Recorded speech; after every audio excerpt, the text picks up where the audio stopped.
और आपके subject optimization, finite element method, tribology भी है आपके पास? नहीं सर, हमारे पास नहीं है।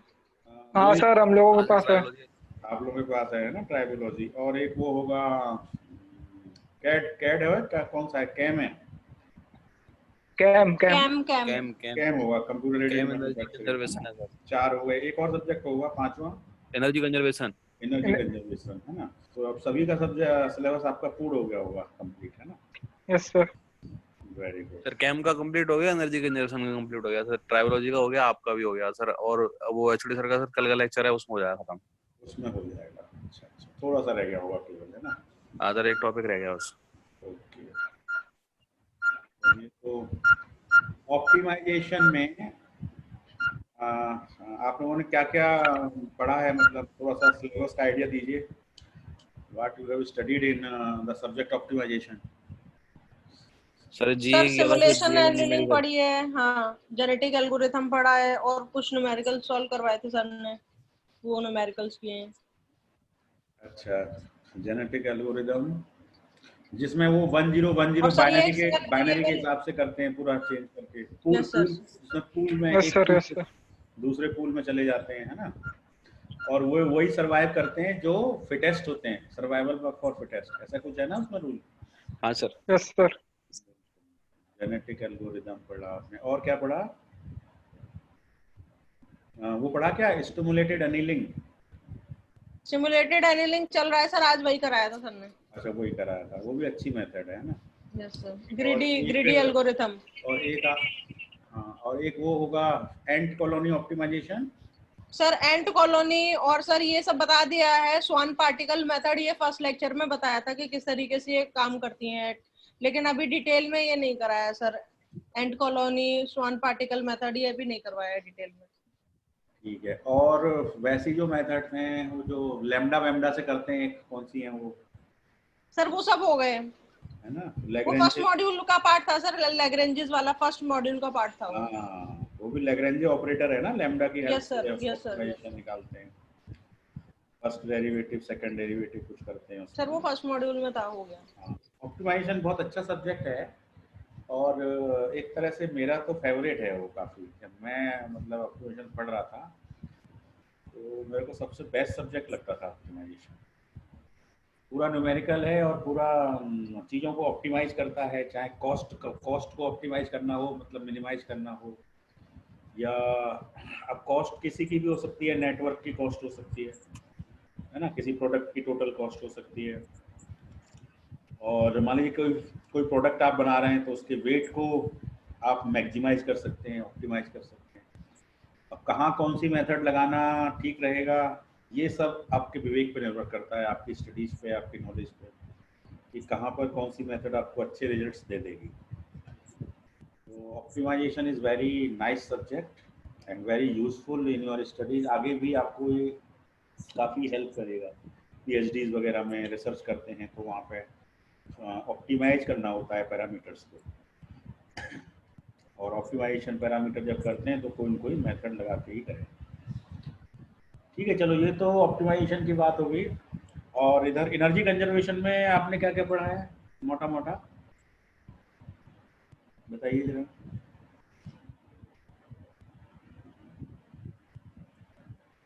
Law of energy conservation. ठीक है। Energy conservation management. हाँ। और टाइप्स ऑफ एनर्जी। तो उसमें सोलर वोलर सब पढ़ा होगा, सोलर विंड है, सब एनर्जी पढ़ी होगी। Yes sir. और मतलब मेनली आपने नॉन कन्वेंशनल एनर्जी को पढ़ा होगा। नॉन कन्वेंशनल पे फोकस किया है। नॉन कन्वेंशनल पे, है ना? तो नॉन कन्वेंशनल में कौन कौन सी एनर्जी आती है? एक तो बायोमास आ जाता है सर, सोलर आता है, बायोमास आता है सर, विंड एनर्जी आती है, जियोथर्मल एनर्जी आती है, हाँ, हाइड्रो एनर्जी आती है। हाँ, ये सब जो है नॉन कन्वेंशनल में आती है। अच्छा। और जो मशीनिंग की प्रोसेस होती है, नॉन कन्वेंशनल मशीनिंग, उसमें कौन कौन सी मेथड्स आ जाती हैं? EDM है सर, और प्लाज्मा मशीनिंग है। हाँ। और सर PCM भी है। मशीनिंग। ECM है, बेसिक जेट मशीनिंग है। इलेक्ट्रोकेमिकल मशीनिंग है ना, इलेक्ट्रिकल डिस्चार्ज अच्छा मशीनिंग, प्लाज्मा कट मशीनिंग, अच्छा बहुत सारी हैं, वो सब भी है। Very good. तो एनर्जी का पढ़ा है आपने, लॉ ऑफ कंजर्वेशन एनर्जी तो वही होगा, energy neither be created not be destroyed, Yes, sir. Converted one it form to changes its another. form from one ये लॉ ऑफ from एनर्जी है sir. Yes, sir. Law of energy. है, law of energy है ये। Yes, sir. Yes sir. Law of energy और law of conservation of energy अलग अलग है, एक ही है? सर अलग अलग कंजर्वेशन में सर कंजर्व कैसे करें सर, अच्छा, एनर्जी को बचा कैसे, ओके। उसमें सर स्टेप्स हैं सर काफ़ी, मतलब एक कोई भी कंपनी है या फैक्ट्री, उसको ऑडिट करेंगे, फिर उस पे देखेंगे, एनालाइज करेंगे, फिर उसमें कुछ अपना सजेशन देंगे, हाँ, पूरा आप सर एनर्जी स्टेप्स को है। सेव किया जा सकता है ना। यस हाँ, सही बात है। एनर्जी को क्रिएट तो नहीं कर सकते, लेकिन एनर्जी को सेव कर सकते हैं, यूजफुल वर्क में ले सकते हैं ना। Yes sir. हाँ, यूजफुल वर्क में ले सकते हैं, ठीक है। और सोलर कलेक्टर वगैरह के बारे में पढ़ा होगा, जिससे हम एनर्जी को एब्जॉर्ब करके संचय कर सकें, है ना, कलेक्शन कर सकें, यस सर। दिन में कलेक्ट करें और रात में यूज करें। दैट इज आल्सो यस बहुत सर। का रिसर्च चल रहा है सोलर में। Very good.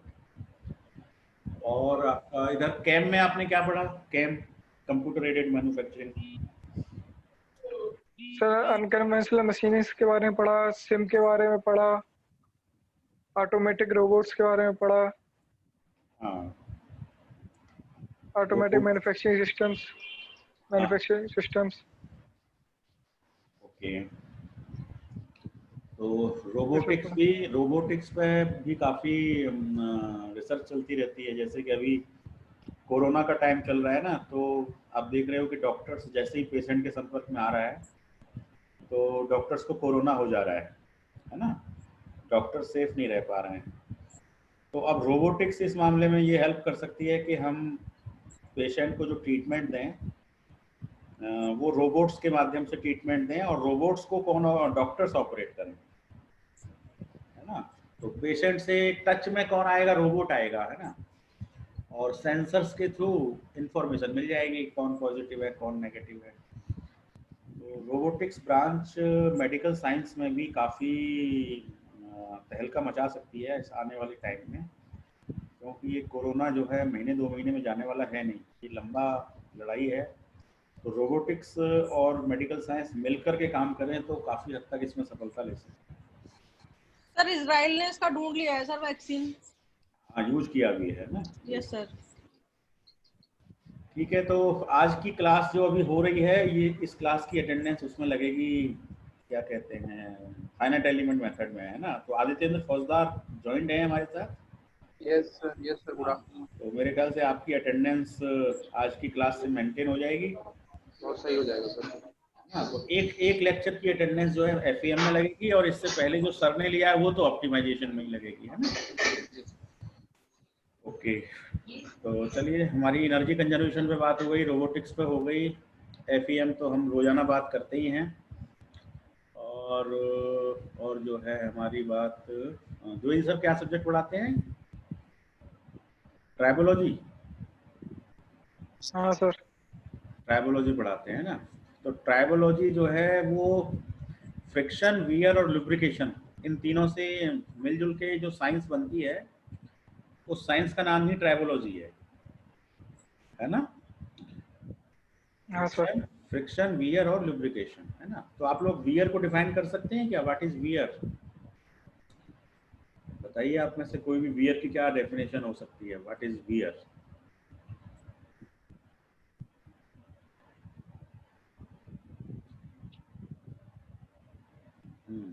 What is wear? एक लाइन में बताना हो तो वियर को क्या बोलोगे? What is wear? कौन कौन नहीं है क्लास में? 5 लोग हैं। 5 मतलब 2 एब्सेंट हैं। तो रिया, उदस्तेज, आकाश, आदित्येंद्र, अमन, शिवेंद्र और विश्वेंद्र दोनों नहीं है। वही दोनों एब्सेंट हैं। अमन, आदित्येंद्र, आकाश और उदस्तेज चारों हैं, वैसे केवल रिया है। ओके, तो बताइए व्हाट इज वियर? कोई भी आप में से what is wear? Wear is the, हाँ जी, ओजस तेज, आप कुछ बताना चाहेंगे? चलिए मैं बता देता हूँ। Wear is the progressive loss of the material, है ना, progressive loss of the material. धीरे धीरे जो मटेरियल का लॉस होता है ड्यू टू फ्रिक्शन, उस लॉस को हम कहते हैं वियर, है ना, progressive loss of the material. Friction force है, मोशन के अपोजिट साइड में जनरेट होता है, उसकी वजह से हीट जनरेट होती है, हीट से वियर फिनोमेना जनरेट होती है फ्रिक्शन की वजह से। और इस फ्रिक्शन को रिड्यूस करने के लिए लुब्रिकेशन यूज किया जाता है ना, लुब्रिकेटिंग ऑयल्स, सॉलिड लुब्रिकेंट्स भी होते हैं। किन्हीं सॉलिड लुब्रिकेंट के नाम बता सकते हैं आप, दोनों में से कोई, आप पांचों में से सॉलिड लुब्रिकेंट का कोई एग्जांपल बताइए। चलो सेमी सॉलिड का बताइए, सेमी सॉलिड। सर सॉलिड का तो ग्रेफाइट होता है सर। Very good. और सेमी सॉलिड? सेमी सॉलिड में सर सेमी सॉलिड में ग्रीस होता है, grease grease, semi sir. Solid, है ना। ग्रीस लगाते हैं ना, रोलिंग कॉन्टैक्ट बियरिंग्स वगैरह की में जो ग्रीस लगता है, या साइकिल की चेन में भी कभी कभी ग्रीस लगा देते हैं लोग lubrication. Sir yes sir. So that is a semi solid lubricant. और सॉलिड में ग्रेफाइट आपने बताया, वेरी गुड है। ग्रेफाइट होता है सर, टाइटेनियम भी होता है, मॉलिब्डेनम भी होता है। हाँ, मॉलिब्डेनम डाइसल्फाइड होता है। Yes sir. अच्छा, मॉलिब्डेनम डाइसल्फाइड। हाँ, वो सॉलिड लुब्रिकेंट में आता है ना। इसी तरह से सर ये वैक्स वगैरह किस में आता है? वैक्स सेमी सॉलिड में आता है, सॉलिड में आता है? सेमी सॉलिड में आएगा वैक्स। सेमी सॉलिड में। सेमी सॉलिड में वैक्स हो गया, पैराफिन वगैरह, ये सारी चीजें। हाँ, सेमी सॉलिड में आ जाएंगे ग्रीस वगैरह। चलिए एक सेकेंड। हेलो, हाँ, good afternoon.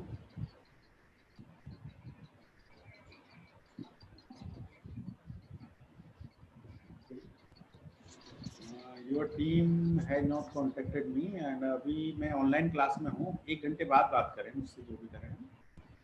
I am taking online class, है ना, 1 घंटे। Thank you. तो ये हो गया लुब्रिकेशन, ट्रैवलॉजी की बात हो गई हमारी, फाइनाइट एलिमेंट है ही है, और आपका एनर्जी कंजर्वेशन हो गया, कैम हो गया। एक सब्जेक्ट आपका और बचा, ऑप्टिमाइजेशन, है ना। 5 सब्जेक्ट हो गए ना।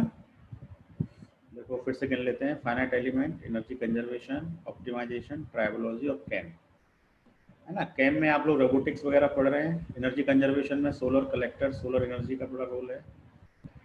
आप सारे सब्जेक्ट्स आपके बहुत अच्छे सब्जेक्ट हैं, इंपॉर्टेंट सब्जेक्ट हैं, है ना।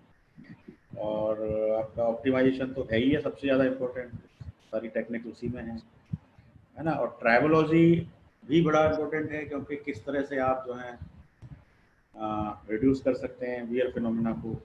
सर हाँ, तो सर हमारा जैसे ये ब्रांच जो है, ये स्पेशलाइजेशन प्रोडक्शन है, लेकिन सर प्रोडक्शन के सब्जेक्ट इतने कम क्यों रखे हैं? प्रोडक्शन के सर सब्जेक्ट, हमने एक ही सब्जेक्ट पढ़ा है, एपीटी पढ़ा है और कैम, सर ये सारा चीज हम लोग पढ़ चुके हैं बीटेक वाले में। थोड़ा सा मतलब उस लेवल का है अभी इस बार, लेकिन सर फिर भी मतलब प्रोडक्शन के सब्जेक्ट बहुत कम है। मेरे ख्याल से जो कैम सब्जेक्ट है वो तो प्रोजेक्ट प्रोडक्शन का ही है। हाँ सर, प्रोडक्शन का ये पिछली बार भी एक ही सब्जेक्ट पढ़ा था, लेकिन सर स्पेशलाइजेशन है तो मेरे ख्याल से एटलीस्ट 2 सब्जेक्ट तो होने चाहिए उसके। हाँ, 2 सब्जेक्ट्स आपके नहीं है, होने चाहिए। तो ये तो कुछ एक्चुअली कई सारे सब्जेक्ट्स ना कॉमन भी होते हैं डिजाइन और प्रोडक्शन में। Yes sir. तो मेरे ख्याल से कॉमन सब्जेक्ट ज़्यादा ले लिए हैं, है ना। वो रीजन ये भी हो सकता है कि हमारे टाइम पे तो 2 तरह के बैच बने थे, डिजाइन का बैच अलग था और प्रोडक्शन का बैच अलग था। मेरा जो एमटेक है वो डिजाइन में है, तो डिजाइन के सब्जेक्ट्स उस समय अलग थे, प्रोडक्शन के कुछ अलग थे, कुछ कॉमन भी थे हमारे सब्जेक्ट। अच्छा। तो अब चूंकि डिजाइन इस बार चला नहीं है, केवल प्रोडक्शन ही चल रहा है, तो हो सकता है कि कॉमन सब्जेक्ट ज़्यादा ले लिए हों। वो डिपेंड करता है यूनिवर्सिटी के उस पर जो है कि वो कौन कौन सब्जेक्ट चलाना चाहती है। अल्टीमेटली आपको डिग्री तो प्रोडक्शन की मिलनी ही है, इसमें कोई डाउट नहीं है, सब्जेक्ट्स कॉमन हो कैसे भी हों। और फिर इस लेवल पे जाने के बाद ये नहीं होता है कि आपका मेन वर्क जो इम्पोर्टेंट है वो रिसर्च वर्क इम्पोर्टेंट है एमटेक में, है ना। आपने कौन से सब्जेक्ट्स पढ़े हैं, कॉमन पढ़े हैं या प्रोडक्शन के पढ़े हैं या डिजाइन के पढ़े हैं या कॉमन पढ़े हैं, तो कॉमन सब्जेक्ट भी पढ़ने से आपकी उस पर फर्क नहीं आएगा, नॉलेज आपकी बरकरार होगी। केवल आप अपने प्रोजेक्ट पे ध्यान दीजिएगा, main work, that is important. तो प्रोजेक्ट टाइटल आपका डिसाइड हो गया है कि नहीं हुआ है अभी? आप लोगों ने अपने प्रोजेक्ट डिसाइड कर लिए हैं गाइड वगैरह से मिलकर, या नेक्स्ट सेमेस्टर में ही मिलेंगे आप लोग? सर अभी नहीं किया है हम लोग का, तो सर थर्ड ईयर में होगा प्रोजेक्ट वाला काम। अच्छा, आपका पार्ट टाइम है तो आपका Yes, थर्ड sir. ईयर में होगा। तो मेरा सजेशन आपसे ये है कि थर्ड ईयर में जाते जाते ना बहुत लेट हो जाता है। नहीं सर, हम लोग ना, मैं सोच रही हूँ कि अभी सेकंड ईयर में ये लोग करेंगे ना, तो रेगुलर वालों के साथ ही कर लूंगी मैं, क्योंकि कर लो। उस टाइम पे क्या होगा कि मेरा लोड बढ़ जाएगा ना, तो फिर मैं नहीं कर पाऊंगी उस टाइम पे। हाँ, जो काम करना है कर लो, अभी से Yes, sir. एनरोल हो जाओ। प्रोजेक्ट डिसाइड करने में भी समय लगता है। Yes sir. आप पूरा ध्यान से केयरफुली होके 1-2 दिन अच्छे से सोचो किस एरिया में आपको अच्छा लगता है, किस एरिया में आपको काम करना ठीक लगता है। जो एरिया आपके इंटरेस्ट का होगा उसी एरिया में आप जब डीप स्टडी करेंगे तो आपको ज़्यादा मज़ा आएगा, ज़्यादा अच्छा रिसर्च आप कर पाएंगे। तो प्रोजेक्ट टाइटल डिसाइड करना मतलब कौन से एरिया पे काम करना है, ये एरिया डिसाइड करना, वो आपको अंदर से आवाज़ आएगी। आप सोच के देखिए कि मेरे को कौन से फील्ड में ज़्यादा अच्छा लगता है, मुझे रोबोटिक्स में ज़्यादा अच्छा लगता है, एनर्जी के काम में ज़्यादा अच्छा लगता है, या ऑप्टिमाइजेशन में, मतलब बहुत सारे फील्ड हैं। तो उन सब में आप डिसाइड करिए कौन से फील्ड में आपको जाना है, और वो डिसाइड करने में भले ही आपको 2, 4, 5, 10 दिन सोचना पड़े, सोच लीजिए, अभी है समय। क्योंकि बाद में फिर क्या होगा, सोचने का वक्त नहीं होगा और आपको तुरंत रिपोर्ट करना होगा कि बताइए कौन है आपके गाइड और कौन है, क्या है आपका एरिया। फिर आप हड़बड़ी में कोई भी एरिया लेके आप आगे बढ़ेंगे तो वो गलत हो जाता है। तो अभी से थिंक करिए और कंसर्न गाइड से पहले मिलिए, उनकी भी राय लीजिए किस तरह से क्या होता है ना। कुछ सजेशन वहाँ से आएंगे, कुछ अपने दिल की आवाज़ सुनिए, और मेन आपकी दिल की आवाज़ है, जिस एरिया में आपको काम अच्छा लगता है वही एरिया और टाइटल आप चूज करें। चलिए, तो ये हमारी कुछ जनरल बात हो गई आपसे आज। अब हम आ जाते हैं जरा सा अपने सब्जेक्ट पे आ जाएं थोड़ा, है ना, अपने सब्जेक्ट में। तो हमारे सब्जेक्ट्स में आप में से कौन है जो मुझे 2 पॉइंट क्वाड्रेचर की वैल्यूज बता सकता है, टेबल की वैल्यूज। 2 पॉइंट क्वाड्रेचर रूल में टेबल के अंदर जो वैल्यूज होती हैं वो वैल्यूज क्या क्या होती हैं? सर x1 की 0, w1 की 2, ऐसे जो आपने बताया था, फिर x1 की -1/√3, फिर 1/√3। सर तो इतनी याद हुई है, फिर 1 होती है w1 की, फिर 1 होती है।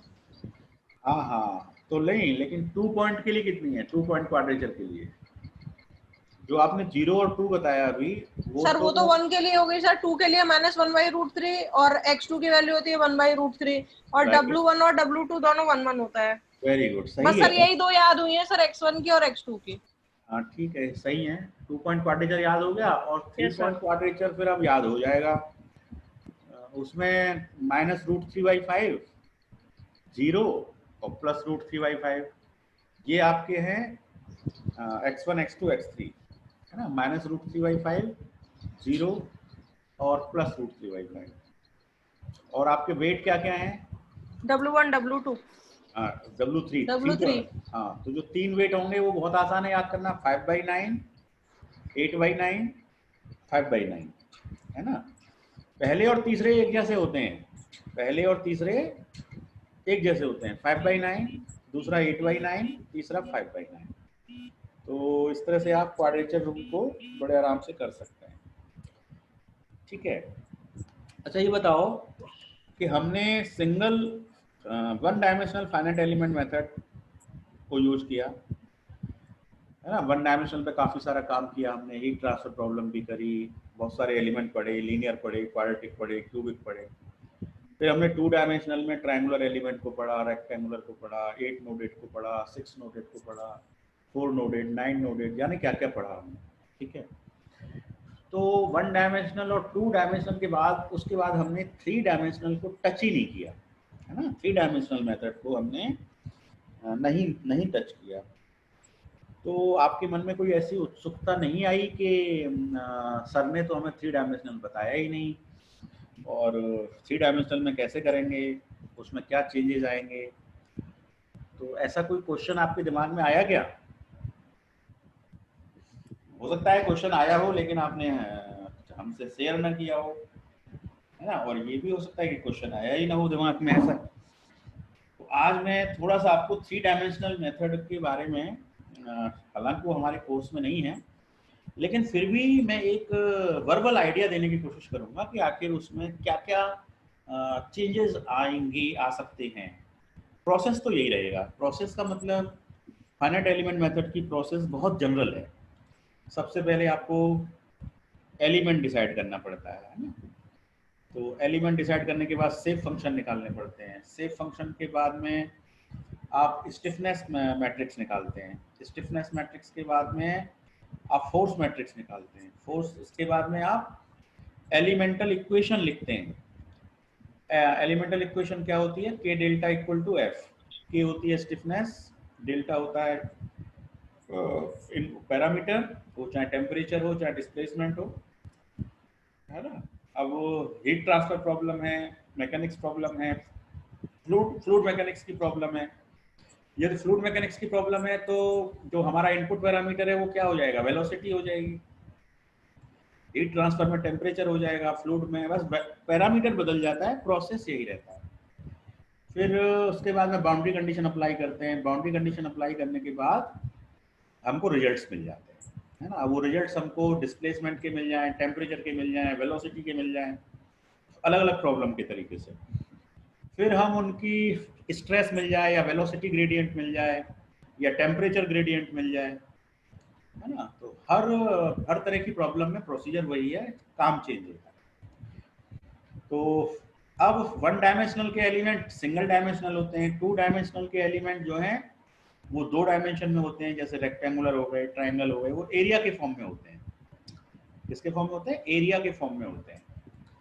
तो 3 डायमेंशनल में जो एलिमेंट होंगे आखिर वो कैसे होंगे? तो 3 डायमेंशनल में जो एलिमेंट होंगे वो वॉल्यूम के शेप में होंगे। अब वॉल्यूम के शेप में मतलब वॉल्यूम कब होता है? जब किसी चीज में लेंथ, विड्थ और हाइट भी होती है ना। तो 1 डायमेंशनल एलिमेंट में तो केवल एक ही डायमेंशन है, लेंथ मान लीजिए। उसके बाद रेक्टेंगुलर एलिमेंट में लेंथ भी है, विड्थ भी है, वो एरिया के फॉर्म में हो गया। 3 डायमेंशनल एलिमेंट में लेंथ, विड्थ और हाइट तीनों चीजें आ जाएंगी, तो एक तरह से वो क्यूबॉइड बन जाएगा या क्यूब बन जाएगा, है ना। क्यूबॉइड और क्यूब में तो डिफरेंस आप जानते हैं, क्यूब की हर डायमेंशन सेम होती है, L equal to B equal to H. तो क्यूबॉइड शेप में हो सकते हैं एलिमेंट, है ना। रेक्टेंगल में हाइट दे दिया तो क्यूबॉइड बन जाएगा, और स्क्वायर में हाइट दे दी हमने इक्वल डायमेंशन की तो क्यूब बन जाएगा। और मान लीजिए ट्रायंगल है हमारे पास और उस ट्रायंगल में हमने हाइट दे दी, तो उस केस में क्या बन जाएगा? जैसे रेक्टेंगल था, इस रेक्टेंगल में यदि हाइट दे देंगे तो क्या बन जाएगा हमारा? रेक्टेंगल में हाइट देने से तो हमारा क्यूब बन जाएगा, है ना। क्यूब बन जाएगा, क्यूब बना सकते हैं बड़े आराम से। और यदि ट्रायंगुलर शेप है, जैसे कि मान लो ये इस तरह से ट्रायंगुलर शेप है 1 2 3, ये कैसा एलिमेंट है? अभी तो इसमें एरिया है, लेकिन इस एलिमेंट में यदि हम हाइट दे दें, है ना, हाइट दे दें, तो मान लेते हैं कि कोई पॉइंट यहाँ पे है, एक पॉइंट है, और उस पॉइंट से हर पॉइंट को जोड़ दो, उस पॉइंट से आप हर पॉइंट को जोड़ दो, तो ये कौन सा शेप बन जाएगा? इस शेप को क्या नाम देंगे? इसमें वॉल्यूम होगा और इस शेप को कहा जाएगा टेट्राहेड्रॉन। इस शेप को क्या बोला जाएगा? टेट्राहेड्रॉन। ये बात मैं सारी बातें आपको सिलेबस से अलग बता रहा हूँ, बस आपके काम की हैं। मतलब कोई आपसे कहीं बात करेगा ना फाइनाइट एलिमेंट मेथड में, और वो आपसे ये पूछ ले कि साहब 3 डायमेंशनल का काम कैसे करोगे, तो आपको हिचकिचाना नहीं है। आप बस ये बता दीजिए कि उसके जो एलिमेंट होंगे वो टेट्राहेड्रॉन टाइप के हो जाएंगे, या क्यूबॉइड के टाइप के हो जाएंगे, या क्यूब के टाइप के हो जाएंगे। जनरल प्रोसीजर वही रहेगा। स्टिफनेस निकालनी पड़ेगी, फोर्स वेक्टर निकालना होगा, एलिमेंटल इक्वेशन लिखनी होगी, बाउंड्री कंडीशन अप्लाई करनी होगी और फील्ड वेरिएबल निकालना पड़ेगा, है ना। ये बात समझ में आई। तो मैंने आपको क्या बताया है कि 3 डायमेंशनल प्रॉब्लम के एलिमेंट्स कैसे होंगे।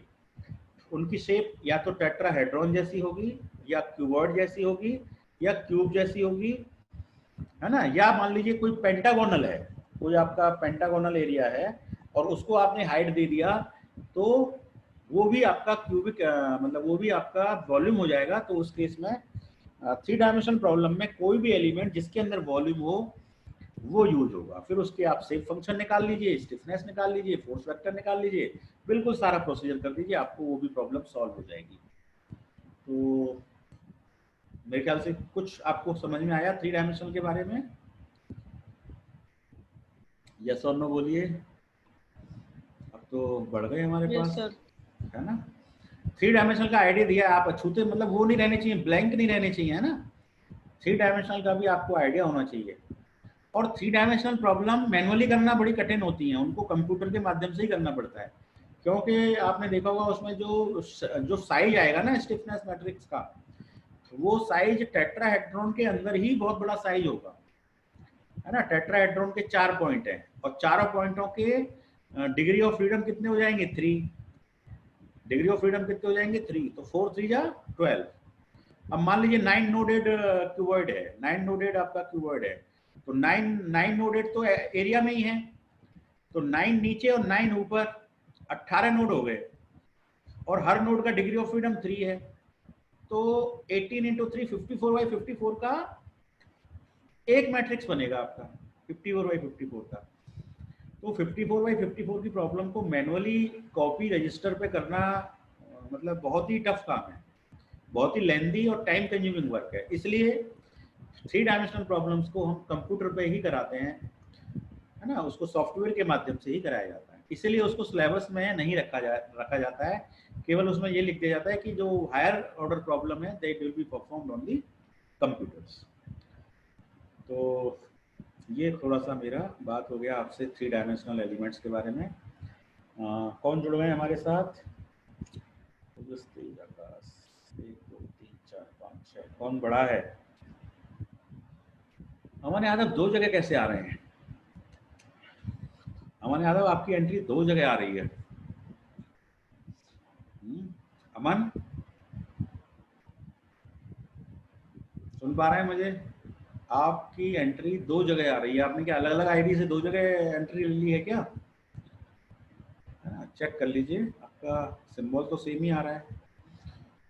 चलिए, तो लोग 5 ही हैं अभी हमारे साथ, 6 नहीं है। हमारे यादव रिपीट हो गए हैं।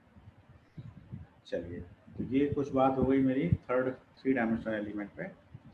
अब मैं आपको थोड़ा सा ये बताता हूँ, थोड़ा सा आइडिया या आपका कोई क्वेश्चन हो या क्वेरी हो तो पहले उस पर बात कर लें। उसके बाद मैं आपको थोड़ा सा एक शीट दिखाऊंगा जिसमें थोड़ी सी लैब के बारे में जानकारी होगी, है ना। तो मैं उसको जरा शेयर कर लेता हूँ। जब तक आपकी कोई क्वेरी हो तो उसको सोच के रखिए, है ना। मैं फाइल ओपन कर रहा हूँ। यदि क्वेरी है तो आप तुरंत मुझसे कहेंगे सर हाँ मेरी ये क्वेरी है, और उसको आप बताएं, है ना। तो मैं थोड़ा सा पहले फाइल खोल लूँ।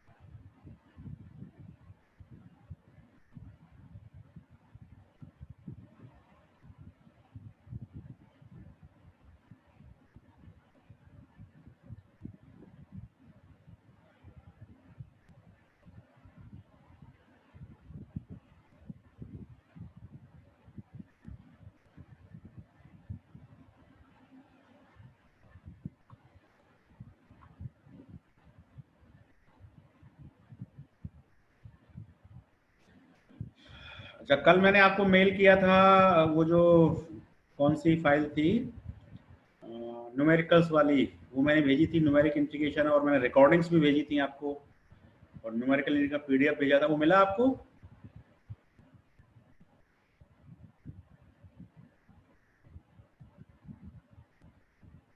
हाँ, वो आपको मिल गया मेल?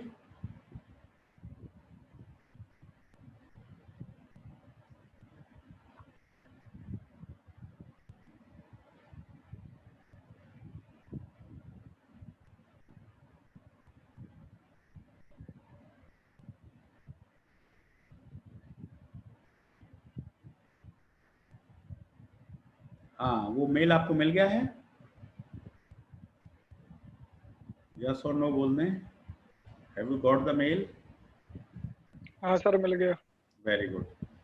और अब मैं जरा सा एक हल्की सी वो ले रहा हूँ कि आपको लैब में क्या क्या करना है ना, क्योंकि लैब पे हमारा काम ऑफलाइन में कहाँ तक हुआ था, थोड़ा सा आइडिया दो। आकाश, हमने क्या क्या एक्सपेरिमेंट किए थे? पहला एक्सपेरिमेंट क्या किया था जरा बताइए, रिया या कोई भी बताएं, पहला एक्सपेरिमेंट क्या किया था हमने लैब में?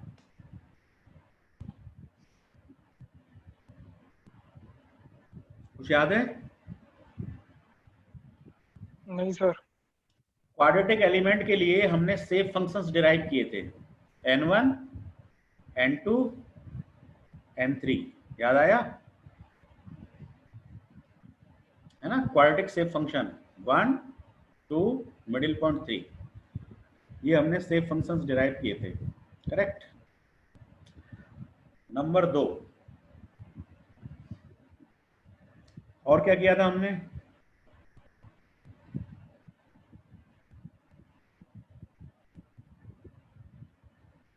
भूल गए सब हैं? फाइनाइट एलिमेंट मेथड की लैब में हमने क्या क्या किया था? क्वाड्रेटिक के लिए किया था मैंने, क्वाड्रेटिक का काम मैंने खुद करके दिखा दिया था आपको, फिर मैंने कहा था अब आप इसको क्यूबिक के लिए करिए, तो आप लोगों ने क्यूबिक के लिए मैनुअल भी किया था, है ना? मैनुअल भी किया था, और उसके बाद आपने मुझे सबमिट भी किया था, ये आपने असाइनमेंट भी सबमिट किया था इसको। तो इसमें आपने n1 n2 n3 और n4 ये निकाले थे आपने, ठीक है? 2 एक्सपेरिमेंट हो गए आपके। तीसरा क्या किया था आपने, बताइए? तीसरा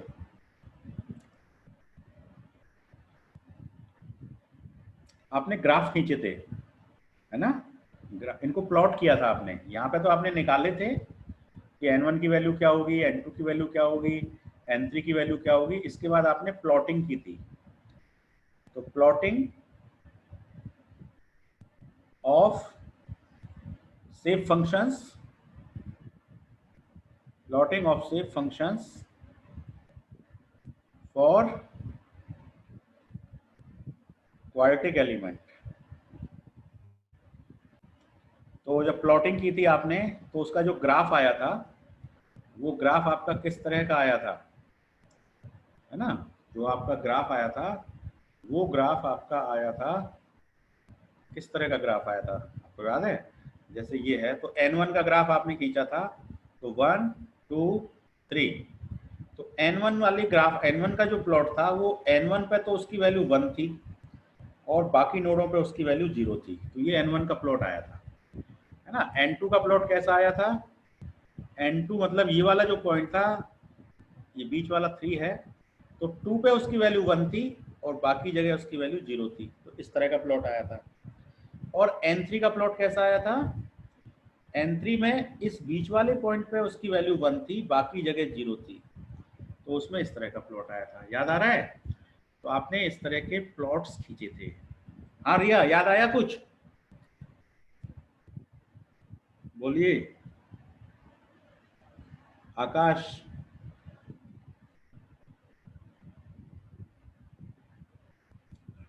अनम्यूट नहीं हो पा रहे हैं क्या?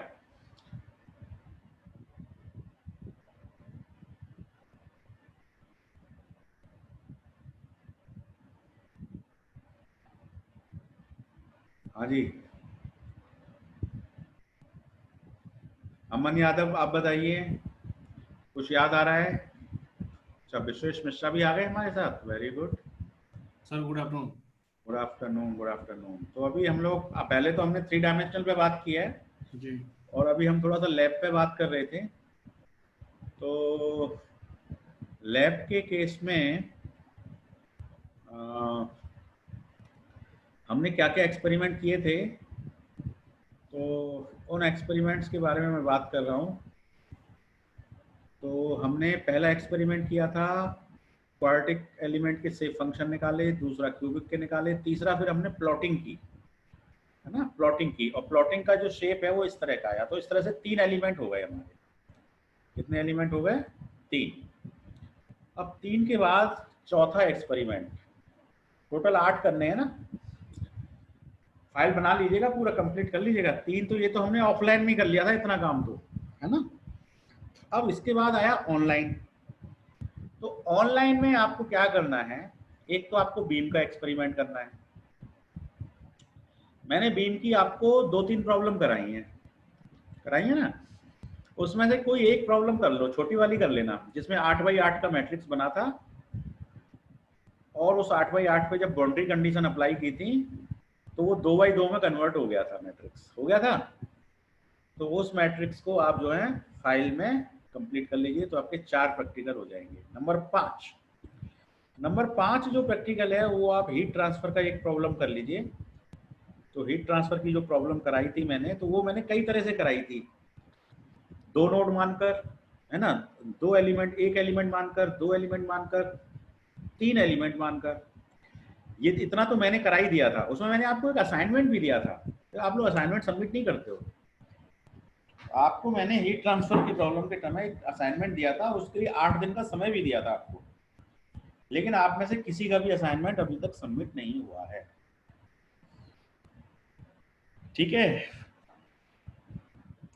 आज विश्वेश मिश्रा जी बताइए, असाइनमेंट क्यों नहीं सबमिट किया आपने?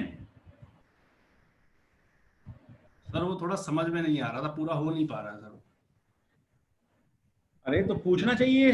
सर बुक भी नहीं है, कोई किताब भी नहीं है, और कहीं वो मिल भी नहीं रहा है, तो बड़ी दिक्कत। नहीं, मैंने आपको हीट ट्रांसफर की वो भेजी है ना फाइल, मैंने आपको भेजी है, सोल्यूशन भेजा है मैंने।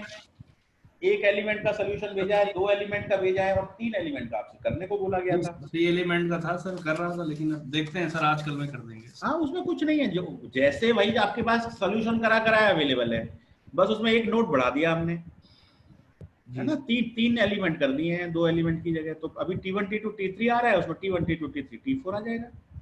ठीक है सर, आजकल में कर। हाँ, तो उसको सबमिट कर दीजिए और फिर वही आपका लैब में हो जाएगा।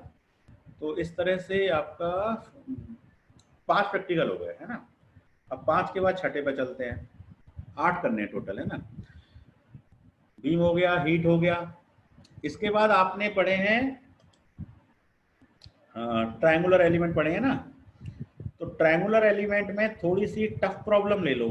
1 2 3 4 5 6 इनके शेप फंक्शन कहां से कहां तक हुए, n1 से लेके n6, है ना।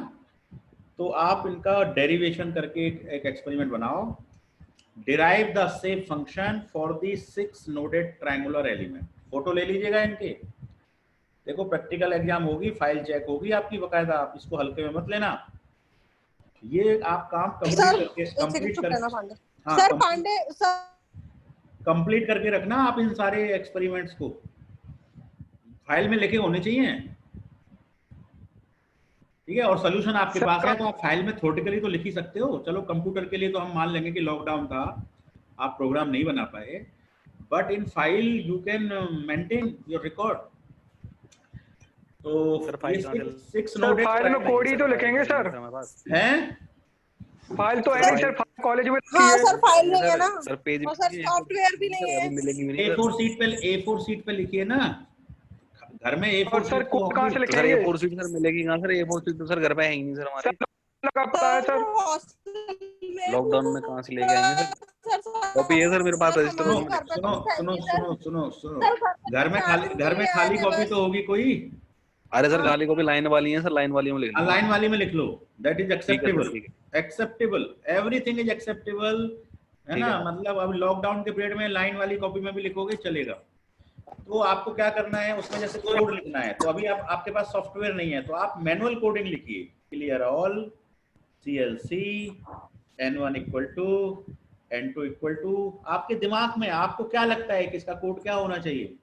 पहले आप डिफाइन कर दीजिए चीजों को, उसके बाद फॉर्मूले लगा दीजिए, रिजल्ट्स लिख दीजिए, आउटपुट लिख दीजिए। आप मैनुअली लिख लेंगे। हाँ मैनुअली सर वो कोड सही नहीं होगा फिर। कोई बात नहीं, उसमें एरर आएगी भाई। जब लॉकडाउन खुलेगा, ठीक है, उसके बाद आप उस एरर को चेक भी कर सकते हैं, है ना। फैकल्टी चेक कर सकता है, फैकल्टी हो सकता है, फैकल्टी को तो ज्यादा एक्सपीरियंस है, वो तो आपके कोड को देखकर वहीं पे बता देगा कि आपकी इस लाइन पे एरर आने वाली है ना। तो आपको एरर का आइडिया तो लग जाएगा। और अल्टीमेट एम क्या होता है कि कैसे एरर्स को दूर करना है, यही तो हमारा एम होता है। तो आप अपना ये मैनुअल कोडिंग कंप्लीट करके रखिए, तो वो आपका एज ए प्रैक्टिकल एक्सेप्टेबल होगा। क्लियर। तो ये छठा प्रैक्टिकल आपको करना है, 6 नोडेड ट्रायंगुलर एलिमेंट के सेफ फंक्शन लिखने हैं, डिराइव करने हैं। तो डिराइव के लिए जो कोडिंग होगी, वो कोडिंग आपको मैनुअली बनानी है और सिंगल लाइन वाली कॉपी पर लिख लेनी है। अब मुझे जरा बता सकता है कोई N1 से लेके N6 के क्या क्या फॉर्मूले हैं? N1 बराबर कितना होता है, बोलो जल्दी से कोई, इसके आंसर ही बता दो। N1 N2 N3 के N6 तक क्या होता है? N1 बराबर R into 2R minus 1। N2 बताइए, N2 बताइए। S into S 2S minus 1, शाबाश। N3 बताइए। so T 2T minus 1, very good. N4 बताइए। 4RS, very good. N5 बताइए। 4ST, शाबाश। N6 बताइए। 4 सर S TR में क्या था? 4TR है कि नहीं? ठीक है। देखो आपको याद भी, इससे कई फायदे होंगे आपको याद भी हो जाएंगी चीजें, आपके थ्योरेटिकल एग्जाम में भी हेल्प करेंगे, आपका रिकॉर्ड भी कंप्लीट हो जाएगा। डन। तो 6 एक्सपेरिमेंट मैंने आपको बता दिए। अब आते हैं 7वां एक्सपेरिमेंट। तो देखो, एक बीम का कर लिया, एक हीट का कर लिया, एक हमने ट्रायंगुलर एलिमेंट का कर लिया, ठीक है। एक हम जो है लैग्रेंज एलिमेंट का करेंगे। लैग्रेंज एलिमेंट में कितने नोड होते हैं बताओ? लैग्रेंज एलिमेंट में कितने नोड होते हैं? सर 4, कोई भी हैं? ये कितने होते हैं, बोलो बोलो। 4 सर। 4 नहीं होते हैं। लैग्रेंज एलिमेंट में 9 होते हैं। 1 2 3 4 5 6 7 8 9, बीच में और होता है लैग्रेंज एलिमेंट में 9वां, है ना। और जिसमें 4 होते हैं उसको तो रेक्टेंगुलर एलिमेंट बोलते हैं केवल, है ना। तो a 8 noded rectangle with a single node in the middle is known as Lagrange element. तो अगला जो एक्सपेरिमेंट होगा वो लैग्रेंज एलिमेंट का होगा, है ना। तो उसको आप ऑब्जेक्टिव लिख लेना, to derive shape functions for the Lagrange element. To derive shape function for the Lagrange element, ठीक है। लैग्रेंज एलिमेंट कर लेना, इसकी भी कोडिंग कर लेना। 7 हो गए। अब लास्ट पे ध्यान दीजिएगा, है 8वां प्रैक्टिकल, नोट करते जाना ये सब। 8वें में क्या करना है आपको? क्वाड्रेचर प्रॉब्लम सॉल्व करनी है। क्वाड्रेचर। सर ऐसे तो सर भूल जाएंगे सर, आप सर मेल कर देना सर, जो भी सर हमें करना है। मैं अभी दोबारा से लिस्ट बनाता हूँ, फोटो खींच लेना आप, है ना। देखो, क्वाड्रेचर प्रॉब्लम में हमने 1 पॉइंट क्वाड्रेचर किया है, 2 पॉइंट क्वाड्रेचर किया है, 3 पॉइंट क्वाड्रेचर किया है ना। और प्रॉब्लम कौन सी ली थी? 2 to 7 है या -1 to 1, जो भी लिया था, जो भी लिमिट थी। और प्रॉब्लम क्या थी हमारी? 2 + x + x², यही किया था ना कल। तो अब इस प्रॉब्लम को to find the integral by Gauss quadrature 4 point rule, 4 point rule से करना है आपको लैब में। तो 4 पॉइंट रूल में क्या होगा? टेबल के अंदर आपको x1 x2 x3 x4 मिल जाएंगे। टेबल के अंदर ही आपको W1 W2 W3 W4 मिल जाएंगे। उसके बाद आपका इंटीग्रल जो है वो क्या हो जाएगा? W1 function at x1 plus W2 function at x2 plus W3 function at x3 plus W4 function at x4। तो आप इसका कोड बना लेंगे। इसका कोड बनाना बहुत ही इजी होगा। देखो, मैं थोड़ा सा आइडिया देता हूं आपको। मान लीजिए आप इसका कोड बनाना चाहते हैं, क्लियर ऑल CLC, है ना। उसके बाद टेबल से आपने वैल्यू लिख ली, x1 equal to this much, है ना। सेमीकोलन लगा दीजिए मैटलैब की भाषा में, है ना।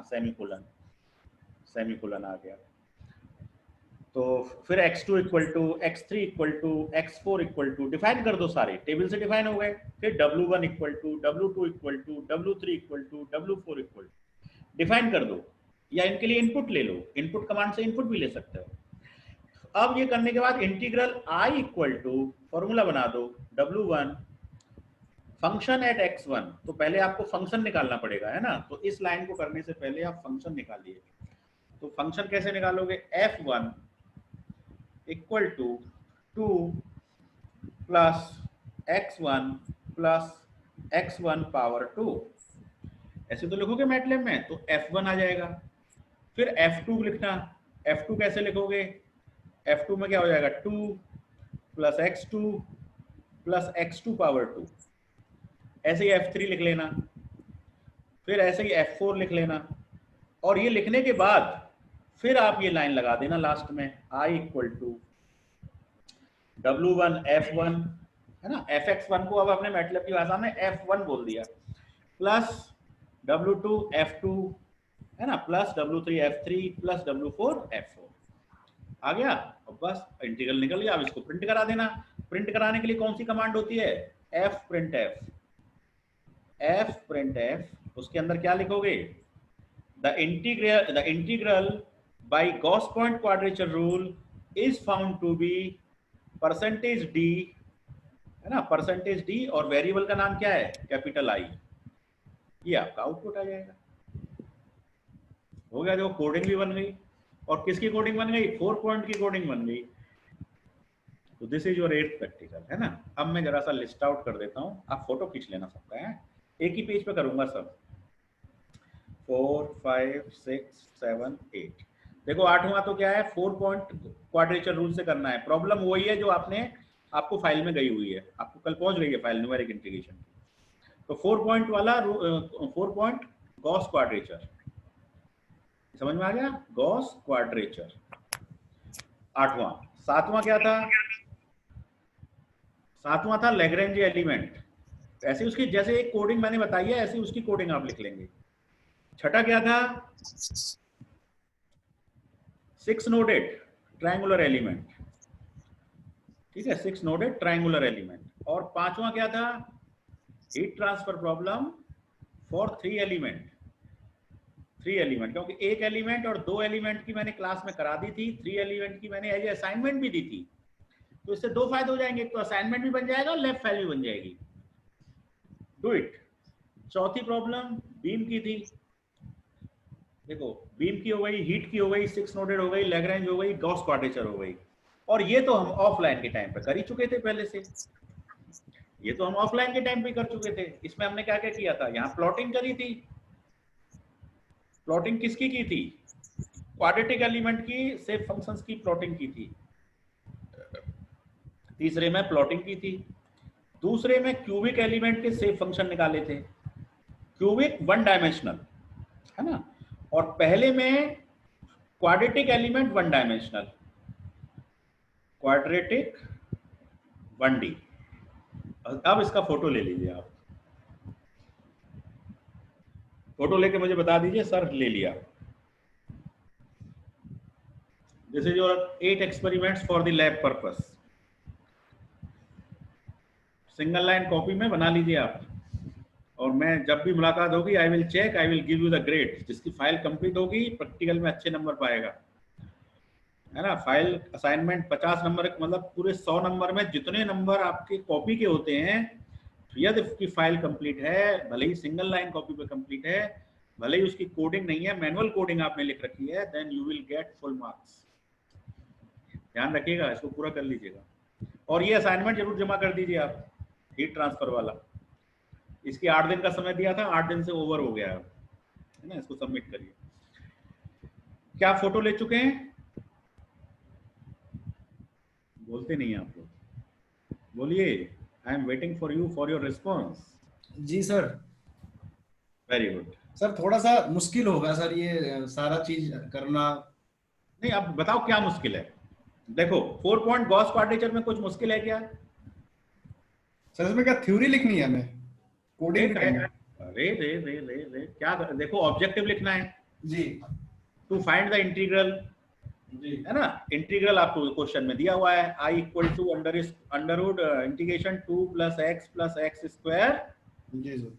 dx, यही तो करना है, -1 to +1। ये आपकी प्रॉब्लम है। यही प्रॉब्लम आपने 3 पॉइंट के लिए करी हुई है फाइल में, उसको 4 पॉइंट के लिए करना है, तो उसका आपको ऑब्जेक्टिव मिल गया। ऑब्जेक्टिव के बाद में थोड़ी सी थ्योरी लिख दीजिए उसकी। थ्योरी नहीं लिख रहे हैं तो आप कोड ही बना दो, चलो थ्योरी को भी आप छोड़ो, आप केवल ऑब्जेक्टिव लिखो और उसका मैटलैब कोड बना दो। इतना तो कर ही सकते हो, सबके मैटलैब कोड बना दो, इसका इसका इसका सबके कोड। सर हम वेरीफाई कैसे करेंगे कि कोड सही है या नहीं है? अरे वो तो फैकल्टी देखेगा ना। आपको अपने विवेक से जो भी लगता है, आप अपने विवेक से तो सही करेंगे ना, आप खुद ही गलती थोड़ी करेंगे अपने काम में।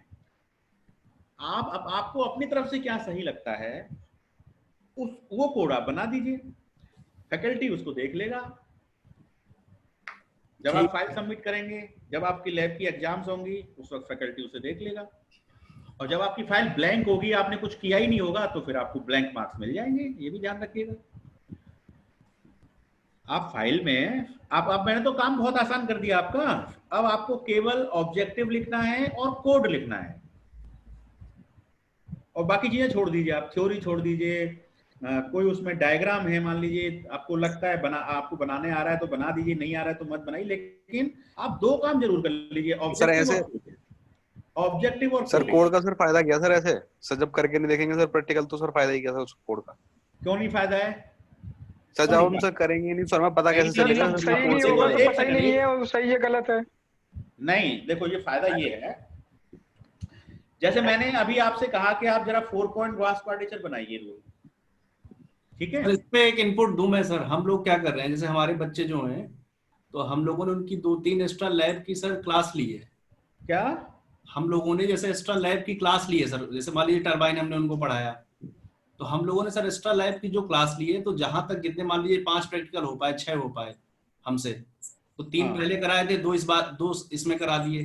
तो हमने यही कहा कि हमने जितना वहां लिखवाया आप वो लिख लो, और बाकी जब अगर कुछ होगा तो रिकमेंडेशन बाद में करेंगे। नहीं, ये चीज नहीं कर रहे सर कि जो अब बचा है वो भी उनसे करवाएं।